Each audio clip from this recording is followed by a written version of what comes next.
Salut à toi, camarade de Los Santos, je suis Albéric Lequin et aujourd'hui je vous présente les Rancho Towers. Dans un petit coin de béton, vous découvrirez l'une des œuvres d'art public les plus improbables et magnifiques de Los Santos.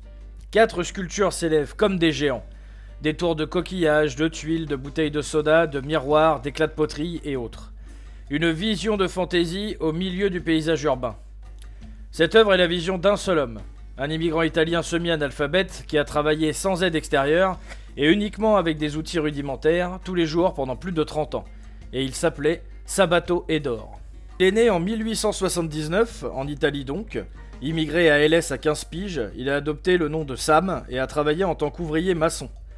D'un tempérament colérique, excentrique et certainement alcoolique, se plaignant souvent du gouvernement ainsi que de la religion, bref, à mes yeux, un grand homme. Edor achète en 1921 une parcelle triangulaire proche d'un chemin de fer.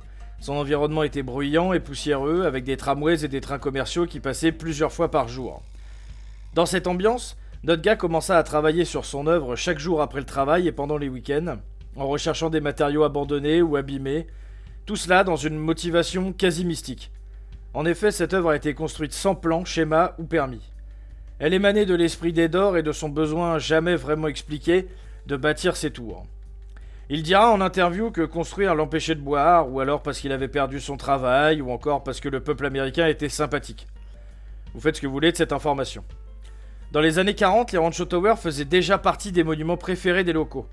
Le monument est devenu un symbole de fierté pour ce quartier hispanique, souvent négligé et en manque de ressources.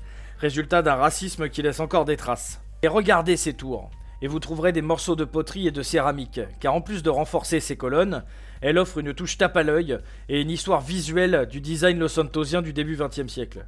Preuve que le métissage des cultures est une véritable réussite. À bon entendeur, salut. Personne ne sait pourquoi Edor a commencé cette œuvre, personne ne sait pourquoi il s'est arrêté. Un jour, en 1955, il est tout simplement parti sans laisser de traces. La même année, des officiers de la ville ont déterminé que les structures n'étaient pas sûres et ont ordonné de les démolir. La communauté artistique de LS s'est mobilisée pour les sauver et a convaincu les officiers d'effectuer un test de résistance. Ils ont tiré un câble en acier attaché autour avec une grue, et devine la fin. Le câble a pété et la grue a basculé.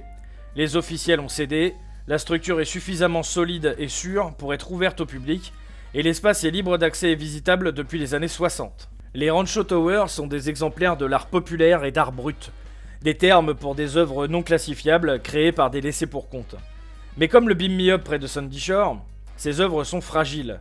En effet, elles font partie des œuvres les plus menacées de l'art paysager de l'État. Aussi, un collectif de passionnés d'histoire et d'habitants des quartiers voisins alimente la préservation de cette merveille de couleurs et de matière. Je terminerai cette vidéo par une célèbre citation du non moins célèbre Serpent Solide qui disait « Construire l'avenir et préserver le passé sont une seule et même chose ». Merci d'avoir regardé cette vidéo, c'était Albéric Lequin et à très bientôt, comme on dit chez moi, boujou.